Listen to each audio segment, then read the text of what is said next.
Hello बच्चों, जय हिंद। स्वागत है फिर से आप सभी का एक बार आपके अपने YouTube channel A&S learning classes में। जी हाँ मेरे प्यारे बच्चों, जैसा कि आप लोगों को पता है कि हम लोग क्लास 12 केमिस्ट्री के चैप्टर नंबर 1 को पढ़ रहे हैं, ठीक है ना। और ये क्लास 12 चैप्टर नंबर 1 बिलियन का लेक्चर नंबर 8, ठीक है ना। इस बात को आप अच्छे से ध्यान रखें। इससे पहले हम लोग 7 लेक्चर में इस चैप्टर के बहुत सारे इंपॉर्टेंट टॉपिक को कवर कर चुके हैं। और आज का जो टॉपिक है वो आप देख पा रहे होंगे यहाँ पर अणुसंघ गुणधर्म, ठीक। एक मोस्ट इंपॉर्टेंट टॉपिक है, इस चीज को बड़े अच्छे तरीके से समझना है आप लोगों को, ठीक है ना। तो अच्छे से पढ़ेंगे तो तभी कहानी अच्छे से समझ में आएगी। और ये समझ लो हर बार इसमें से पूछा जाता है, ठीक। तो अणुसंघ गुणधर्म आपको 4 प्रकार के पढ़ने हैं। फिलहाल आज का जो पहला टॉपिक होगा वो होगा वाष्प दाब का आपेक्षिक अवनमन, ठीक। हम लोग इसके बारे में चर्चा करने वाले हैं। चलिए शुरू करते हैं और बिना समय को बर्बाद करते हुए, ठीक है ना। तो सबसे पहले आपने देखना है यहाँ पर लिखा हुआ अणुसंघ गुणधर्म, ठीक। जो शब्द लिखे होते हैं पहले उन शब्द के ऊपर फोकस करना है आपको बहुत बेहतर तरीके से, तो ही कहानी अच्छे समझ में आएगी। आपने देखा है यहाँ पर एक वर्ड लिखा है अणुसंघ, ठीक है ना, अणुसंघ। अब अगर हम कहते हैं इसको अलग अलग करके लिखो तो आप लिखेंगे अणु का मतलब तो क्या होगा, अणु हो गया, ठीक। और संघ का मतलब यहाँ पर क्या हो जाएगा, संख्या से, ठीक है ना। तो ये बात बस आपको याद करके रखनी है, ठीक, कि विलयनों के ऐसे गुणधर्म जो क्या करेंगे, अणुओं की संख्या के ऊपर डिपेंड करते होंगे, ठीक। अभी तक आपने देखा था कोई भी मान लो आपको हमने बैतूल घट लिख दिया, मैंने कहा यहाँ पर NaCl ले लीजिए, आप सोडियम क्लोराइड ले लीजिए, ठीक। तो अभी तक आप देखते थे कि इसके लिए इसका भार कितना होता था, यानी कि W का मान कितना होता था, या इसका परमाणु भार या अणु भार कितना होता था, तो M का मान, ठीक। इन बातों के ऊपर डिपेंड करती थी कहानी, ठीक। बट अब याद रखना आप लोगों को क्या कि अब इन सभी चीजों पर निर्भर नहीं करेंगे। आप किस पर डिपेंड करेगा, तो अणुओं की संख्या पर। अब आपने यहाँ पर कितने मॉलिक्यूल लिए हैं, 1 मॉलिक्यूल लिया है, 2 मॉलिक्यूल लिए हैं, या इसके बाद 3 मॉलिक्यूल लिए, ठीक। अब इन बातों पर निर्भर करेगा। अब इस W और इस M की कहानी कोई भी देखने को नहीं मिलेगी, ठीक है ना। तो बस ऐसे याद कर लो, जो नाम लिखा है वही नाम में छिपा भी होता है कि अणुसंघ का मतलब क्या बोलोगे, अणुओं की संख्या। तो वही मैंने देखा था, विलयनों के ऐसे गुणधर्म जो अणुओं की संख्या के ऊपर निर्भर करते हैं अणुसंघ गुणधर्म कहलाते हैं, ठीक है ना। और पहले बच्चों ये बात ध्यान रखना आप लोग, क्या ये 4 प्रकार के पढ़ने हैं आपको, ठीक। देख पा रहे हो आप लोग यहाँ पर कह रहा विलयनों की गुणधर्म निम्न प्रकार है, ठीक। अब कौन कौन से पढ़ने हैं आपको, तो जो भी हमने बताया आपको, पहला कि वाष्प दाब का आपेक्षिक अवनमन, और दूसरा आपने क्या पढ़ा है, क्वथनांक में उन्नयन, तीसरा क्या होगा, हिमांक में अवनमन, और चौथा होगा पराशर दाब, ठीक। ये 4 टॉपिक क्लियर करने के बाद में आपका चैप्टर एकदम से कंप्लीट हो जाएगा, ठीक। यानी कहने का मतलब है कि 3 लेक्चर के बाद में ये चैप्टर कंप्लीट हो जाएगा, उसके बाद नंबर का सीरीज स्टार्ट करेंगे। फिलहाल देखते हैं अभी हम लोग आगे।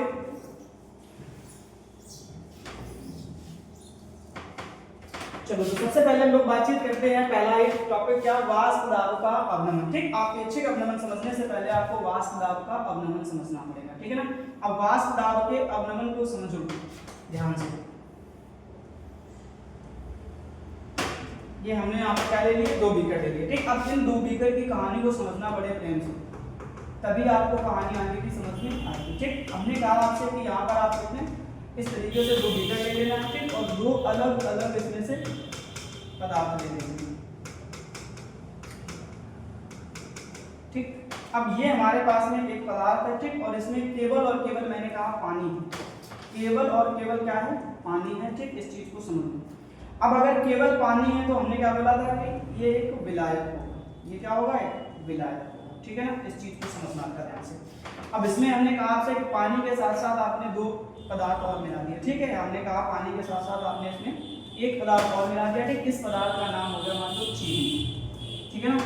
और यहाँ पर दूसरी चीज क्या है, पानी। तो ये इसमें से कितने पदार्थ हो गए, लगभग 2 पदार्थ हो गए, ठीक। अब एक छोटी सी बात को समझना बड़े अच्छे तरीके से ना, इसको तो आपने क्या नाम दिया, विलायक। क्यों नाम दिया विलायक, क्योंकि ये अकेला है। और जब कोई एक अकेला पदार्थ होता है और मात्रा में ज्यादा होता है तो उसे क्या कहते हैं, विलायक कहते हैं, ठीक। ये बात आपको बहुत अच्छे तरीके से पता है। अच्छा, दूसरी चीज हमें क्या याद करनी है कि अब हमें यहाँ पे क्या करना है, वाष्प बनाना है, ठीक। तो वाष्प बनाना क्योंकि पढ़ जा रहे हैं हम लोग, वाष्प दाब। अच्छा, एक वर्ड यहाँ पर लिखा हुआ है अवनमन, पहले इस चीज को समझ लो, अवनमन। अवनमन क्या मतलब होता है, ठीक। तो आप लोगों ने हाई स्कूल में हाइट एंड डिस्टेंस पढ़ी होगी, थोड़ा सा जान लो। अब हाइट एंड डिस्टेंस में आपको सिखाया जाता है कि यहाँ पे 2 एंगल बनते हैं, एक ये एंगल होता है और एक ये वाला एंगल होता है, ठीक। तो इस एंगल को भी आप थीटा बोलते हो और इस एंगल को भी आप थीटा बोलते हो। तो अब इनके नाम क्या क्या होते थे ये बात आपको बतानी है, ठीक। तो जो यहाँ पे ये वाला एंगल दिखाई दे रहा है, इस एंगल को आप बोलते थे उन्नयन कोण। क्या बोलते थे, उन्नयन कोण, ठीक है ना।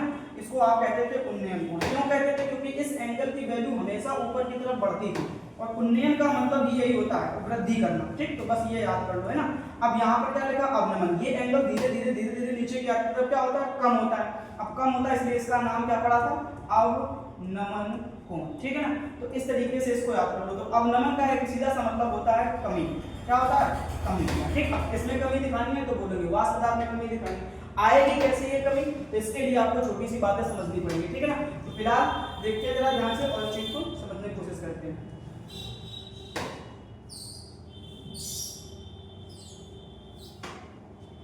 देखो अब हमने क्या बोला आपसे कि इस पानी को, अच्छा वाष्प बनती कैसे? तो कब? जब सबसे पहले इसको क्या करोगे आप? गर्म करोगे, ठीक है ना। तो चलो गर्म करते हैं इसको। सबसे पहला ही काम आपका क्या है कि आपको इस पानी को गर्म करना है, ठीक। जैसे ही आप इसको गर्म करने बैठेंगे आप देखेंगे कि कुछ समय के बाद, मान लो इसका अभी कमरे के ताप पर पानी लगभग कितने डिग्री सेंटीग्रेड पर? तो लगभग 30 डिग्री सेंटीग्रेड के आसपास का टेम्परेचर रहता है। लेकिन जैसे ही आप इसको गर्म करेंगे तो आप देखेंगे धीरे धीरे ये माहौल बदलने लगता है, ठीक। और आपको इस मिलियन में छोटे छोटे से बबल यहाँ साइड में बबल देखने को मिलेंगे, ठीक। अब अगर ये बबल देखने को मिलेंगे तो इन्हीं बबल के बाद में जब इसका टेम्परेचर धीरे धीरे बढ़ेगा, और मान लो हमने कह दिया इसका टेम्परेचर बढ़कर कितना हो गया? 100 डिग्री सेंटीग्रेड हो गया, ठीक। अब जैसे इसका टेम्परेचर 100 डिग्री सेंटीग्रेड होगा आप देखोगे कि यहाँ से आपको कुछ ना कुछ वाष्प नजर आएगी। क्या नजर आएगी? वाष्प नजर आएगी, ठीक। अगर आपने पिछला लेक्चर देखा होगा तो ये कहानी आपको बहुत बेहतर तरीके से पता होगा। अब यहाँ से वाष्प निकली। अब वाष्प निकली तो हमने कहा एक काम कर लो थोड़ा सा कि इसमें एक ढक्कन लगा लो। क्या लगा लो? ढक्कन लगा लो, ठीक। तो आपने जैसे ही इसमें एक ढक्कन लगाया तो अब ये वाष्प इस ढक्कन के बाहर तो जा नहीं पाएगी। खाना बनाते सभी लोग, तो खाना बनाते समय खाने को क्या करना पड़ता है? ढक करके रखना पड़ता ताकि जल्दी सब्जी बन जाए। तो अब यही समझ लो कि ये वाष्प जो है यहीं पे आकर के इस ढक्कन से चिपक जाएगी थोड़ी देर के लिए, मान लो, ठीक। इस ढक्कन से क्या हो जाएगी? चिपक जाएगी जाकर के। अब जैसे ही चिपकेगी जाकर के, ठीक, तो कुछ समय के बाद यही वाष्प जो है, हमने आपको कल बताया था कि कुकर में खाना जल्दी क्यों बनता है, ये अगर आपने पिछला लेक्चर देखा होगा तो ये बात पता होगी। अब ये वाष्प यहाँ से वापस से आती है पुनः, ठीक। ये जा करके यहाँ से क्या होती है? वापस आती है और वापस आ करके, ठीक, ये जो आपको दिख रही है ना ये वाली सतह, इस सतह का नाम क्या है? तो बोलो भैया ये जो है इस पानी की सतह है। तो बस इस द्रव की सतह पर आकर के क्या डालेगी? दाब। और इसी दाब को ही हम लोग क्या कहते हैं? वाष्प दाब कहते हैं। बात समझ में आएगी कि नहीं? ठीक। तो वाष्प दाब के बारे में हमने डिटेल में कुछ लेक्चर में बताया है, नहीं समझ में आया तो वहां पर जाकर के समझ सकते हैं। फिलहाल तो हमने एक चीज देखी कि जैसे इसको हमने 100 डिग्री सेंटीग्रेड पर गर्म करा तो हमें एक चीज पता चली कि यहाँ से क्या बनी? वाष्प बनी। और उस वाष्प में क्या डाला था? वाष्प दाब डाला। अब हमें इस वाष्प दाब में क्या करनी है? कमी करनी है। तो जब चाय बनाते हो, जरा समझना है, जब चाय बनाते हो तो क्या करते हो? पानी पहले गर्म करते हो। अब जब पानी गर्म करते हो तो अकेला पानी मान लो गर्म हो रहा है तो उस कंडीशन में वो क्या है? विलायक है। अब अकेला पानी गर्म हो रहा है तो उसमें ज्यादा वाष्प निकलती है, ठीक है, बात तो सबको कंफर्म है। लेकिन जैसे ही आप उसमें जो एक और पदार्थ लेकर के आते हो, मान लो हमने कहा इसी उबलते हुए पानी में आपने क्या कर दिया? चीनी डाल दी। समझना बात है, इसी उबलते हुए पानी में आपने चीनी डाल दी, ठीक, या आपने दूध डाल दिया, ठीक। अब जो चीनी डाली या दूध डाली ये किसका काम करेगा? विलय का काम करेगा। ये किसका काम करेगा? विलय का काम करेगा, क्योंकि ये कम पदार्थ है, पानी ज्यादा मात्रा में। अगर आप चाय बनाए हो तो चाय में सबसे ज्यादा मात्रा में क्या मिलाते हो? पानी मिलाते हो, फिर दूध मिलाते हो, ठीक। कम मात्रा में किसको मिलाना पड़ता है? आपको चीनी, ठीक। तो ये बात आपने देखा कि जैसे ही आपने किसी एक पदार्थ को डाला तो वही उबलता हुआ पानी थोड़ी देर के लिए क्या हो जाता है? शांत हो जाता है। अगर चाय बनाई होगी तो ये बात आपको समझ में आ रही है। वही उबलता हुआ पानी जो अकेले उबल रहा था 100 डिग्री सेंटीग्रेड पर, उतने ही टेम्परेचर पर ये पानी कुछ समय के लिए कम से कम शांत हो जाता है। अब अगर वो शांत हो गया तो आप देखते हो कि यहाँ से कोई भाप वगैरह भी खास नहीं निकलती है, ठीक। बहुत कम मात्रा में यहाँ पर आपको थोड़ी सी भाप देखने को मिलेगी, ठीक। जितनी पहले निकल रही थी उतनी तो नहीं देखने को मिलेगी, ठीक। तो बस यही तो क्या हो गई? कमी हो गई। अब ये कमी आई किसकी वजह से? तो बोले भैया जैसे हमने चीनी मिलाया यानी विलय मिला दिया, ठीक। तो बस आपको यही डेफिनेशन भी बताना पड़ता है। क्या बोलोगे कि जब किसी वाष्पशील विलायक में किसी अवाष्पशील विलय को, अच्छा पहले ये भी समझ, एक वर्ड हमें और मिल गया यहाँ पर, ध्यान से देखो जरा, जब किसी वाष्पशील विलायक में, अब पानी की तो खूब कायदे की वाष्प बन रही थी, कोई समस्या नहीं थी, ठीक है, लेकिन फिर कह रहा है कि किसी अवाष्पशील विलय को, अच्छा अवाष्पशील किसे कहते हैं? तो जिसकी वाष्प ना बने वो क्या बनता? अवाष्पशील बनेगा, ठीक। अच्छा चीनी पानी में घुल तो जाती है, लेकिन क्या कभी महसूस कर रहा है कि इसकी वाष्प भी बन सकती है क्या? जैसे मैं नमक की बात करूं तो सब्जी में कभी देखा होगा तुमने नमक एक्स्ट्रा हो जाता है गलती से किसी से कर दिया, ठीक है। ऐसे लड़कियां तो खाना बनाने में माहिर होती है लेकिन कभी कभी उनसे भी गलती हो जाती है, ठीक। अच्छा मान लो गलती से उनसे थोड़ा भी नमक ज्यादा पड़ जाए तो क्या लगता है वो किसी भी तरीके से नमक निकाल लेंगे? अच्छा कोशिश बहुत करते हैं कि निकाल लेना ना, लेकिन निकाल नहीं पाएंगे, हो ही नहीं सकता, ये पॉसिबल ही नहीं है ना। अच्छा जरा सोचो कि अगर नमक की वाष्प बनती, जैसे पानी, देखो अगर पानी को गर्म करो, गर्म करते रहो तो एक समय के बाद ऐसा लगता है कि पानी खत्म हो गया, पानी बचे ही नहीं इसमें, ठीक। लेकिन अगर नमक की भी वाष्प बनती तो नमक भी धीरे धीरे उड़ जाता है कि नहीं उड़ जाता? सोच करके देखो। तो नमक नहीं उड़ता है, क्यों नहीं उड़ता? क्योंकि उसकी वाष्प बनती ही नहीं। वो कैसा पदार्थ है? एक अवाष्पशील पदार्थ है। ऐसे ही बेटा चीनी को समझ लो ध्यान से। आपने देखा होगा कि शादी वगैरह में ना रसगुल्ले बनाए जाते हैं। रसगुल्ले जब खत्म हो जाते हैं तो उसके बाद उसकी चाशनी बनती है। क्या बच जाती है? चाशनी बच जाती है, ठीक। और वही चाशनी का फिर लोग क्या करते हैं, चीनी बनाने की कोशिश करते हैं, ठीक। और चीनी बनाते जैसे कि उस चाशनी को खूब कायदे से गर्म करते रहो, तो जो उसमें एक्स्ट्रा पानी होता है वो पानी भाप बन के क्या हो जाएगा? उड़ जाएगा, क्योंकि पानी कैसा है? वाष्पशील।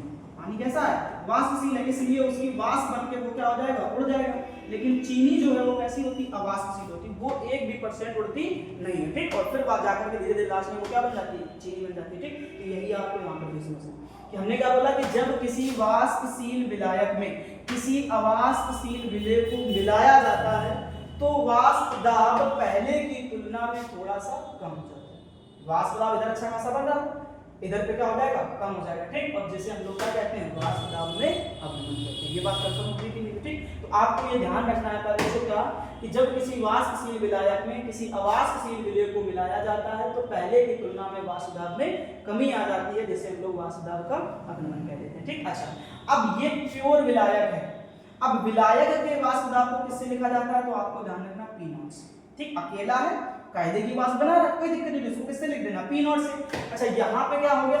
ये बन गया बेटा विलयन, और विलयन के वाष्प दाब को लिखा जाता है किससे? PS से। किससे लिखा जाता है? PS से, ठीक। अब हम अगर आपको यहाँ पर एक फॉर्मूला बताएं छोटा सा, हमने क्या कहा आपसे कि जो वाष्प दाब का अवनमन है इसका क्या फॉर्मूला होगा? तो हमेशा ज्यादा में से कम वाली वैल्यू को घटा दिया जाता है। अब ज्यादा किसका है? तो बोलो भैया विलायक का वाष्प दाब।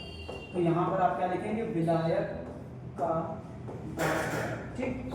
विलायक का वाष्प दाब, ठीक, माइनस यहाँ पर क्या कर देना आपको? विलयन का वाष्प दाब, विलयन का वाष्प दाब, ठीक है। देखो सही तो आ गया क्या? विलयन का वाष्प दाब, ओके। ये हो गया, दो बातें समझ लेना, ठीक। अच्छा विलायक का वाष्प दाब क्या लिखा हमने? तो P0, तो आप यहाँ पर क्या लिख देना? P0 माइनस का PS, ठीक। ये एक छोटा सा फॉर्मूला अच्छे से तैयार कर लो कि जो वाष्प दाब का अवनमन है उसका फॉर्मूला क्या होगा? तो बोलेंगे P0 माइनस का PS, ठीक। इतनी सी चीज कंफर्म करने के बाद अब आगे की कहानी को हम लोग समझते हैं, ठीक। अब आप यहाँ पर देख लोगे कि वाष्प दाब का आपेक्षिक अवनमन क्या होगा, ठीक है ना। अब यहाँ पर क्या लिखा है? वाष्प दाब का आपेक्षिक अवनमन। यहाँ पर एक वर्ड लिखा आपेक्षिक, इसको समझने पहले ध्यान से, ठीक, क्योंकि हर एक शब्द का मतलब आपको पता होना चाहिए। तो यहाँ पर आप देखेंगे आपेक्षिक शब्द जो लिखा हुआ है, ठीक। आपेक्षिक को हम लोग एक और शब्द के नाम जानते हैं जिसका मतलब होता है सापेक्ष। क्या होता है? सापेक्ष, ठीक। अब जिसने मैथ पढ़ रखी है 12th में उसको ये बात थोड़ी सी चीज पता होगी कि हम लोग अवकलन करते हैं तो वहां पर एक चीज लिखी होती है कि x के सापेक्ष, क्या लिखते हो आप? x के सापेक्ष y का अवकलन करने पर, y का अवकलन करने पर, ठीक। ऐसा कुछ लिखा जाता है कि नहीं लिखा जाता, ठीक। इसमें मैथ पढ़ी उसको पता होगा कि x के सापेक्ष y का अवकलन। तो जब इसको करते हो तो कैसे करते हो जरा बोलो? तो इसको लिखा जाता है तो कैसे लिखते हो बेटा? dy बटे में dx, ठीक। ये हमने क्यों बताया पता है? क्योंकि ये लगभग बेटा सब लोगों ने पढ़ रखी बायो वालों को छोड़कर।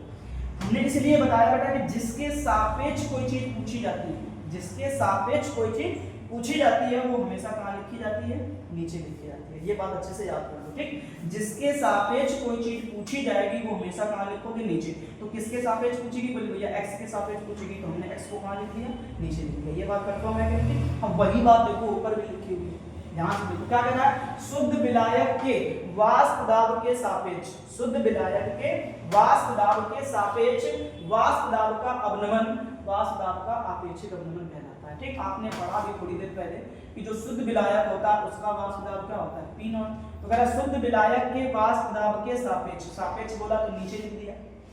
फिर कह रहा है वाष्प दाब का अवनमन, अभी पढ़ा थोड़ी देर पहले कि जो वाष्प दाब का अवनमन है वो क्या होता है? P0 माइनस का PS, ठीक। चलो हम तो अब यहाँ पर आप क्या लिखेंगे कि बोले भैया P0 माइनस का पीएच, ठीक। ये बात आप अच्छे से याद कर लो, ठीक है ना। तो ये आपको एक फॉर्मूला यहाँ पर देखने को मिल गया, क्या कि P not minus upon P not, ठीक। ये पी नॉट माइनस पीएस बटे पी नॉट, ये क्या हो गया, वाष्प दाब का आपेक्षिक अवनमन, ठीक। बहुत आसान सी चीजें हैं बेटा, जल्दी जल्दी से समझते चलो, समय की बर्बादी नहीं करते हैं क्योंकि समय बहुत कम बचा हुआ है और अभी हम लोग पहले ही चैप्टर में लटके होते हैं, ठीक है ना। इसलिए जल्दी जल्दी से सारी चीजों को समझने की कोशिश करो कि एक ही बार में आपको सारी चीजें क्लियर हो जाए। फिलहाल अब हम लोग देखते हैं नेक्स्ट। अब आगे लिखा है राउल्ट का नियम, ठीक। अभी हमने आपको कल भी एक राउल्ट का नियम पढ़ाया था। जब आपसे सिंगल क्वेश्चन बन जाए कि राउल्ट का नियम किसे कहते हैं, तो जो मैंने पिछले लेक्चर में आपको पढ़ाया था वही लिख देना, इसको लिखने की कोई जरूरत नहीं है, बात समझ रहे हो। लेकिन कभी कभी पूछ देता है क्या कि वाष्प दाब के आपेक्षिक अवनमन,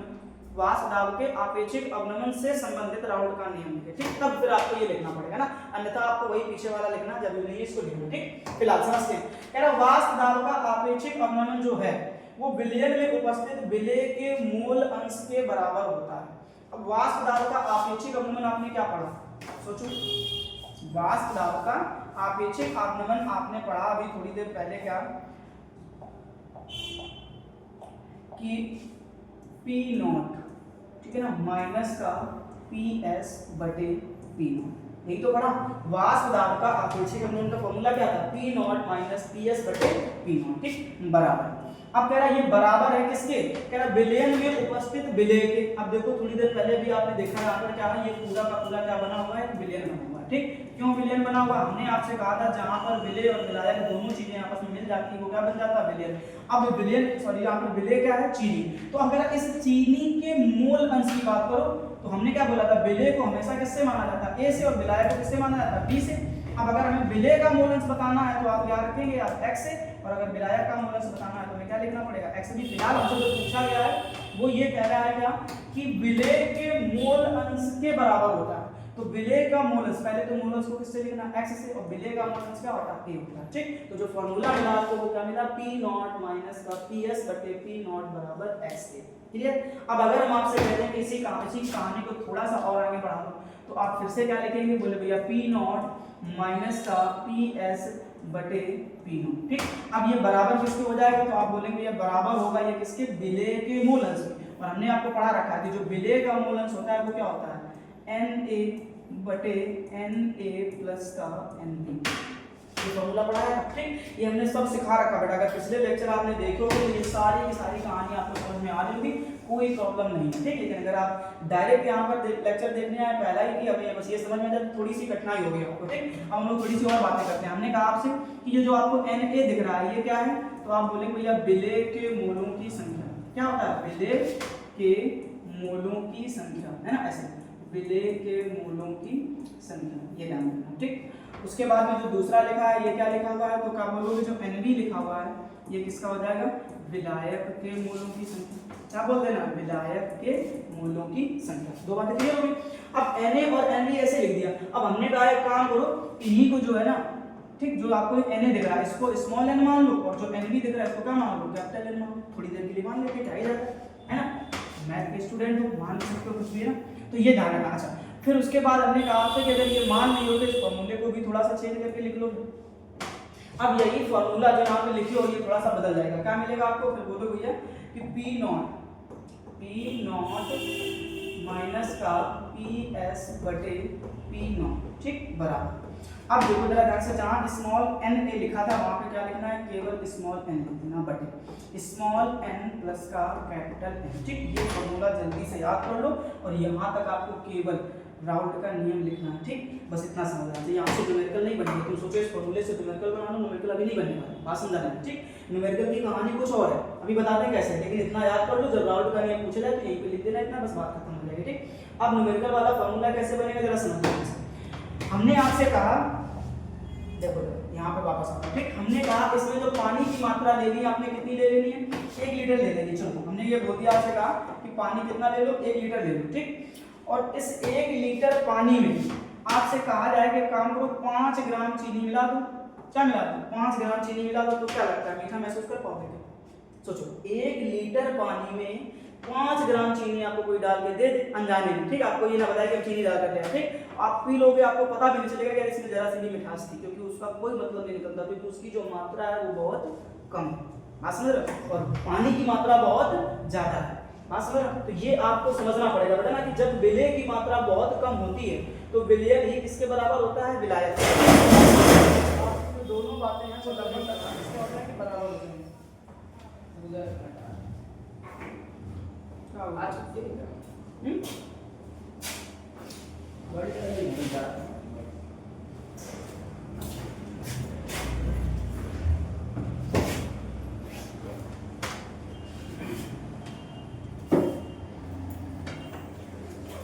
चले फार्म फोटो जो कम हो गया तो भाग दे लिस्ट को कहाँ है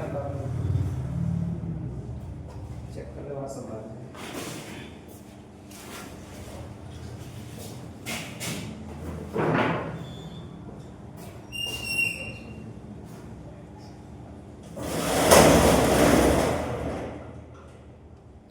चलो अच्छा ठीक है, देखते हैं थोड़ा डिस्टर्ब करने वाले लोग आ जाते हैं कभी कभी।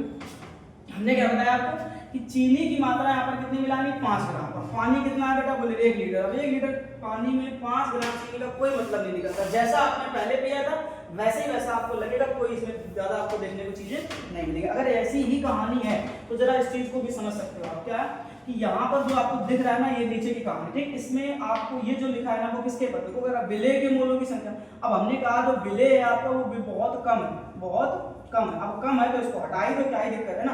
तो अब जो विलायक है, जो विलायक है वही किसके बराबर हो जाएगा, विलेय के बराबर हो जाएगा, बस इतनी सी चीज होती है, ठीक। अब इसी से बनेगा बेटा तुम्हारा न्यूमेरिकल वाला फॉर्मूला, एक बार यहाँ से देखो, P0 माइनस का PS बटे P0 बराबर स्मॉल n। अब नीचे देखो स्मॉल n को तुमने हटा दिया, बोले बहुत ही कम था, हटा दिया, कोई दिक्कत नहीं, तो नीचे क्या बनेगा, केवल और केवल कैपिटल N बन जाएगा, ठीक। इतनी सी बात आपको समझ में आ गई, ठीक। अब अगर ये बात समझ में आ गई तो आपको इतना आसान काम इसको भी समझने में बहुत ज़्यादा टाइम नहीं लगेगा, ठीक। अब एक चीज़ आप यहाँ पर और सीख लो ध्यान से, क्या हम लोगों ने पढ़ रखा है कि स्मॉल n यानी विलेय पदार्थ के जो मोलों की संख्या का फॉर्मूला होता है वो क्या होता है, WA बटे MA, और जो विलायक होता है उसको क्या मान रखते हो, कैपिटल N, और कैपिटल N बराबर क्या पढ़ते हो, बोले WB बटे MB, ठीक। अब यही दोनों मान यहाँ पर क्या मिलेगा आपको, जरा देखो ध्यान से, तो बोलेंगे या P0 माइनस का PS बटे P0 बराबर, ठीक। अब देखो ध्यान से, स्मॉल n बराबर क्या लिखा मैंने वहाँ पे, तो बोलो भैया WA बटे MA, ठीक है, अपॉन कैपिटल N बराबर क्या लिखा, बोले WB बटे MB, ठीक। अब इनका इनको ट्रांसफर कर दो फटाफट। अब जब ट्रांसफर करोगे तो क्या मिलेगा, बोले P0 माइनस का PS बटे P0 बराबर, अब देखो जरा ध्यान से, ठीक है, ये जो चीज है नीचे वाली वो कहाँ चलेगी, सबसे ऊपर, तो ऊपर आपको क्या मिला, WA मिला मल्टीप्लाई MB मिला, ठीक है ना, ये ध्यान रखो, बटे नीचे आ जाओ, नीचे क्या मिलेगा, ये MA था और ऊपर कौन चला गया, WB चला गया, तो आप यहाँ पर क्या लिखेंगे, MA इनटू में WB, ठीक। ये है फॉर्मूला बेटा जहाँ से आप न्यूमेरिकल बना सकते हो, ठीक। फटाफट जल्दी से स्क्रीनशॉट ले लो, उसके तुरंत बाद अभी आपको दो न्यूमेरिकल बनाते हैं इसी फॉर्मूले पे, ठीक है ना, जल्दी से स्क्रीनशॉट ले लो। अब आगे देखते हैं, ठीक। अब आगे देखो, ये मैंने बहुत बेहतर सा आपको न्यूमेरिकल लिख रखा है, ठीक, और इस न्यूमेरिकल को बड़े ध्यान से पढ़ना सभी लोगों को, ठीक है ना, हाँ, अच्छा न्यूमेरिकल है, अच्छे से समझना ध्यान से, एक न्यूमेरिकल लगा दिया दूसरा वाला ऑटोमेटिक आपको समझ में आ जाएगा, ठीक। अब चलो देखते हैं, लिखते हैं। पहले मैंने कहा जब भी न्यूमेरिकल लगाया करो तो मेरी एक बात ध्यान रखा करो, हमेशा की चीजों को बैलेंस करके बराबर बराबर करके लिख लिया जाता है, ठीक है ना, हर एक चीज को बराबर बराबर करके लिख लो, ठीक। तो सबसे पहले हमने क्या पढ़ा था, किसी तापमान शुद्ध बेंजीन, इसको भूल जाओ कुछ भी लिखा, हमने बस इतने से मतलब रखना, कितना लिखा है 0.850 बार, तो 0.850 बार, ठीक। ये होता है बेटा वाष्प दाब का मात्रक, है ना। फिर कह रहा है 0.5 ग्राम अवाष्पशील विद्युत अनवगत, यहाँ पे लिख दो तुरंत 0.5 ग्राम, ठीक। कोई अवाष्पशील विद्युत अनवगत ठोस है, ये क्या है, ठोस है, ठीक। और कह रहा है इस ठोस को 39 ग्राम बेंजीन, तो यहाँ पे तुरंत कितना लिख दो आप, 39 ग्राम बेंजीन। अब बेंजीन का फॉर्मूला लिख दो C6H6, ये कहानी समझ में। तो कह रहा प्राप्त विलयन का वाष्प दाब, अगर थोड़ा सा समझ में आ गया है तो लिखा हुआ है कितना 0.845 बार, ठीक। ये जो इतनी सी चीजें क्लियर है। फिर कह रहा ठोस के मोलर द्रव्यमान की क्या करनी है, गणना करनी, इतना सा क्वेश्चन। अब इस क्वेश्चन में आपको बहुत अच्छे तरीके से समझना है, हमेशा याद रखो बेटा कि ये जो चीजें दिख रही है ग्राम वाली, इनको पकड़ा करो पहले ध्यान से, ठीक। अब जो चीज ग्राम में लिखी होती है वो हमने आपको कई बार बताया, उसको भार वेट से लिखा जाता है और वेट को लिखते हैं W से, ठीक। ये भी वैल्यू ग्राम में लिखी, इसको भी किससे लिख देना, W से। अब जो चीज कम है वो मान होता है बच्चों WA का, और जो चीज ज्यादा है वो मान होता है WB का। इतनी चीज कंफर्म हो गई।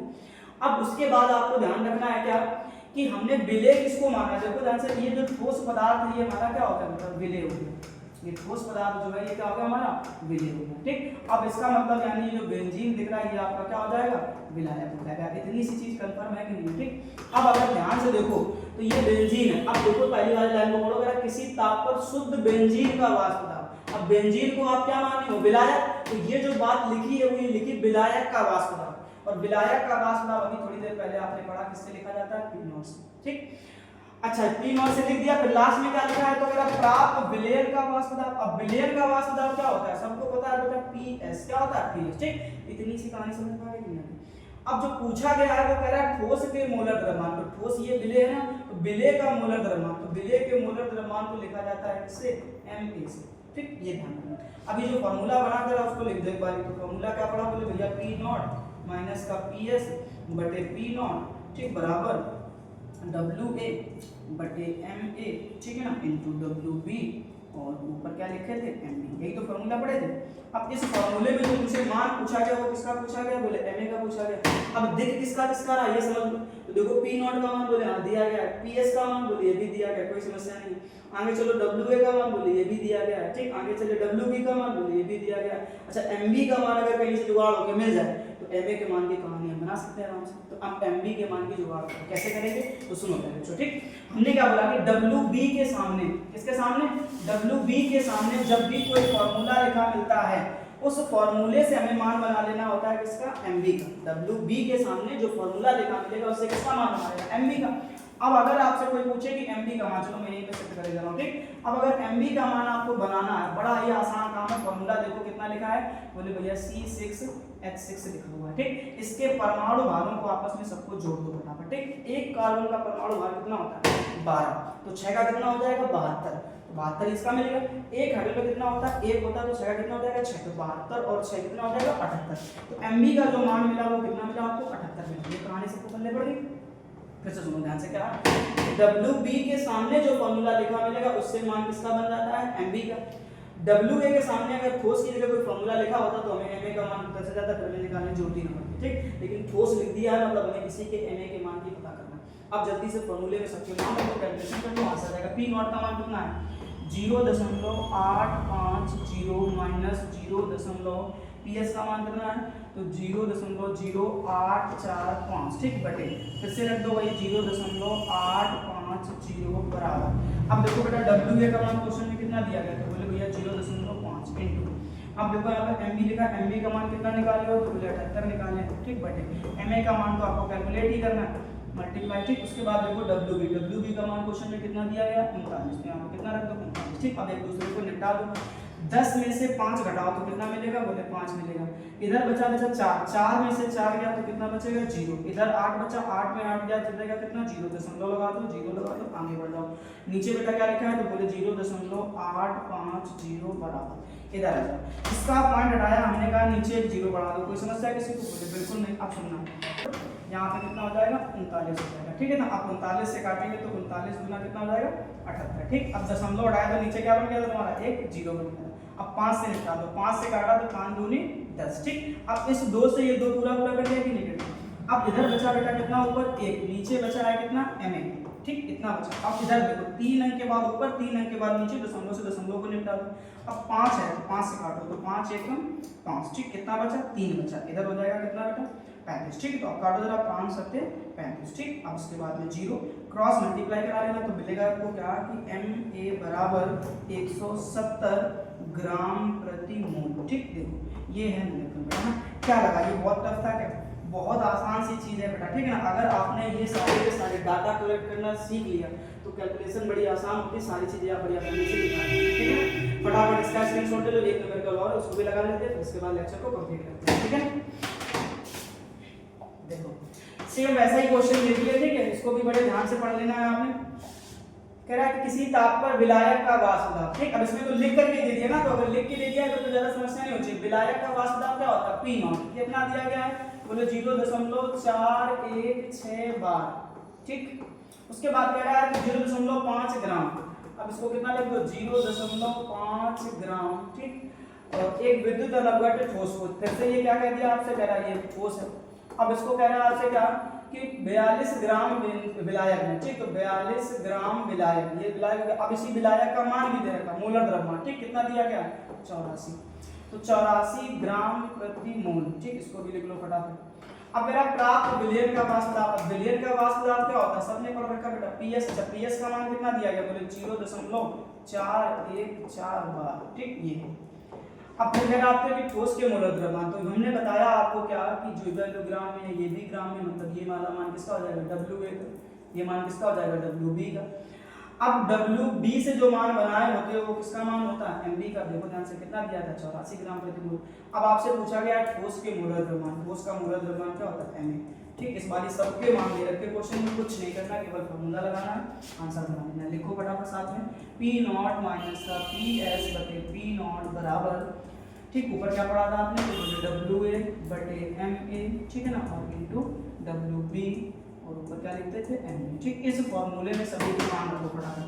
P0 का मान कितना है, तो बोल दिया 0.416 माइनस 0.414 बटे, फिर से वही लिख दो 0.416 बराबर, ठीक। WA का मान देखो क्वेश्चन में कितना दिया गया, बोले 0.5, ठीक। नीचे आओ, अब देखो MB का मान कितना दिया गया, तो बोले 84 दिया गया, 84 लिख दो, ठीक। बटे नीचे MA का मान कैलकुलेट करना, छोड़ो इसको। अब नीचे क्या रखा हुआ तुम्हारे, तो बोले WB का मान देखो क्वेश्चन में दिया गया है, WB का ये 42, ठीक। तो नीचे कितना लिख देना 42, ठीक है ना। अब ये काम करो, इसको निकालो, 6 में से 4 गया तो कितना बचेगा 2, 1 में से 1 गया कितना बचेगा 0, 4 में से 4 गया कितना बचेगा 0, दशमलव के सामने दशमलव बटे, नीचे लिख दो 0.416 बराबर। ये पॉइंट हटाया, इधर कितना 0 बना 1 0 बना, ठीक। अब हमने कहा निपटाने को, 42 से निपटाया तो 42 दूना कितना होता है 84, 5 से काटा 5 दूना 10, ठीक। अब ये 2 से ये 2 निपटा दो, कुछ भी नहीं बचा उधर पे, उधर से कितना बचा कि भैया 1 बटे MA।